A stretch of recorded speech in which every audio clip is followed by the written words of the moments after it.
Mr. President, ladies and gentlemen, our negotiations have been held in a constructive atmosphere of mutual respect. We have very thorough negotiations that were quite useful. I would like to thank once again my American counterpart for the proposal to travel out here to Alaska. It only makes sense that we've met here, because our countries, though separated by the oceans, are close neighbors. So when we've met, when I came out of the plane and I've said, "Good afternoon, dear neighbor. Very good to see you. In good health and to see you alive." I think that is very neighborly. And I think that's some kind words that we can say to each other. We're separated by the Strait of Bering, though there are 2 islands only between the Russian island and the U.S. island. They're only 4 kilometers apart. We're close neighbors, and it's a fact.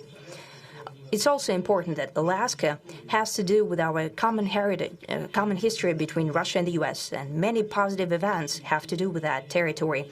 Still, there is tremendous cultural heritage back from the Russian America. For example, Orthodox churches and a lot of, more than 700 geographical names of Russian origin. During the Second World War, it was here in Alaska that was the origin of the legendary air bridge for the supply of military aircraft and other equipment under the Lend-Lease program. It was a dangerous and treacherous route over the vast emptiness of ice. However, the pilots of both countries did everything to bring closer the victory. They risked their lives and they gave it all for the common victory. I was just in the city of Magadan in Russia, and there is a memorial there dedicated to the Russian and the U.S. pilots. And there are 2 flags, the U.S. flag and the Russian flag. And I know that here as well there is such a memorial. There is a military burial place several kilometers away from here. The Soviet pilots that buried there who died during that dangerous mission. We're thankful to the citizens and the government of the U.S. for carefully taking care of their memory. I think that's very worthy and noble. We'll always remember other historical examples when our countries defeated common enemies together in the spirit of battle camaraderie and allyship that supported each other and facilitated each other. I'm sure that this heritage will help us rebuild and foster mutually beneficial and equal ties at this new stage, even during the hardest conditions. It is known that there have been no summits between Russia and the U.S. for 4 years, and that's a long time. This time was very hard for bilateral relations, and let's be frank, they have fallen to the lowest point since the Cold War. I think that's not benefiting our countries and the world as a whole. It is apparent that sooner or later we had to amend the situation to move on from the confrontation to dialogue. And in this case, a personal meeting between the heads of state has been long overdue, naturally under the condition of serious and painstaking work, and this work has been done in general. Me and President Trump have very good direct contact. We've spoken multiple times. We spoke frankly on the phone. And Special Envoy of the President, Mr. Witkoff, traveled out to Russia several times. Our advisors and heads of foreign ministries kept in touch all the time. And you know fully well that one of the central issues was the situation around Ukraine. We see the strive of the administration and President Trump personally to help facilitate the resolution of the Ukrainian conflict. And his strive to get to the crux of the matter, to understand this history, is precious. As I've said, the situation in Ukraine has to do with fundamental threats to our security. Moreover, we've always considered the Ukrainian nation, and I've said it multiple times, a brotherly nation, however strange it may sound in these conditions. We have the same roots, and everything that's happening is a tragedy for us and terrible wound. Therefore, the country is sincerely interested in putting an end to it. At the same time, we're convinced that in order to make the settlement lasting and long-term, we need to eliminate all the primary roots the primary causes of that conflict, and we've said it multiple times, to consider all legitimate concerns of Russia and to reinstate a just balance of security in Europe and in the world on the whole. And I agree with President Trump, as he has said today, that naturally the security of Ukraine should be ensured as well. Naturally, we are prepared to work on that. I would like to hope that the agreement that we've reached together will help us bring closer that goal and will pave the path towards peace in Ukraine. We expect that Kiev and European capitals will perceive that constructively and that they won't throw a wrench in the works. They will not make any attempts to use some backroom dealings to conduct provocations to torpedo the nascent progress. Incidentally, when the new administration came to power, bilateral trade started to grow. It's still very symbolic. Still, we have a growth of 20%. As I've said, we have a lot of dimensions for joint work. It is clear that the U.S. and Russian investment and business cooperation has tremendous potential. Russia and the U.S. can offer each other so much in trade, digital, high-tech, and in space exploration. We see that Arctic cooperation is also very possible, and our international context, for example, between the Far East of Russia and the West Coast of the U.S. Overall, it's very important for our countries to turn the page, to go back to cooperation. It is symbolic that not far away from here, at the border between Russia and the U.S., there was a so-called international date line. I think you can step over, literally, from yesterday into tomorrow. And I hope that we'll succeed in that, in political sphere. I would like to thank President Trump for our joint work, for the well-wishing and trustworthy tone of our conversation. It's important that both sides are result-oriented, and we see that the President of the U.S. has a very clear idea of what he would like to achieve. He sincerely cares about prosperity of his nation.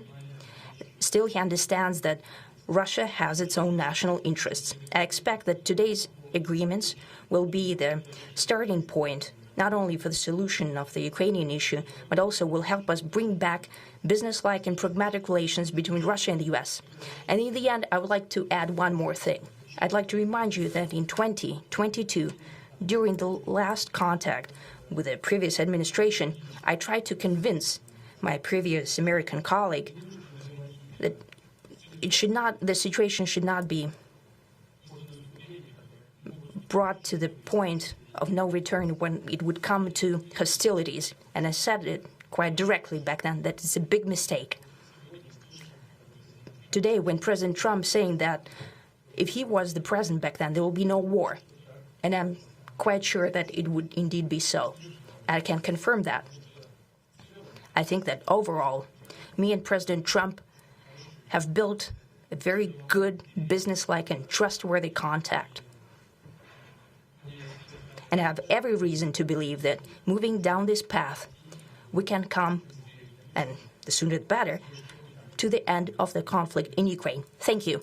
Thank you. Well, thank you very much, Mr. President. That was very profound. And I will say that I believe we had a very productive meeting. There were many, many points that we agreed on, most of them, I would say, a couple of big ones that we haven't quite gotten there, but we've made some headway.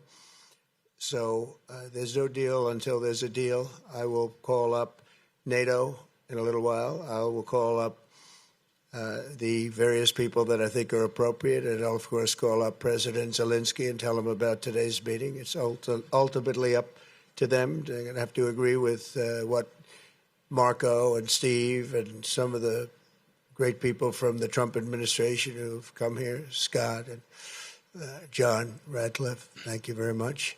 But we have some of our really great leaders. They've been doing a phenomenal job.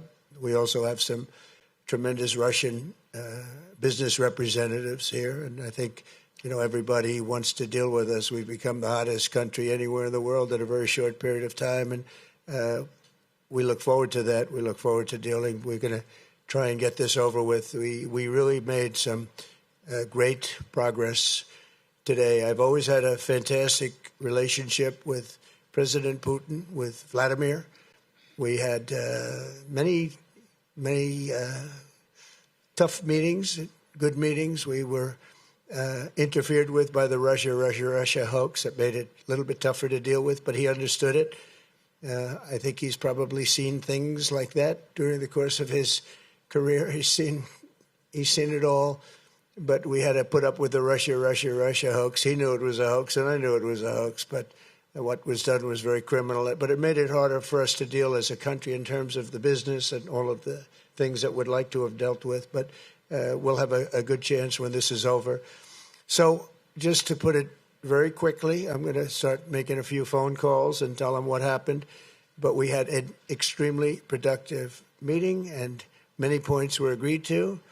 There are just a very few that are left. Some are not that significant. One is probably the most significant, but we have a very good chance of getting there. We didn't get there, but we have a very good chance of getting there. I would like to thank President Putin and his entire team, who I know in many cases, other than that, whose faces I get to see all the time in the newspapers. You're almost as famous as the boss, but especially this one right over here.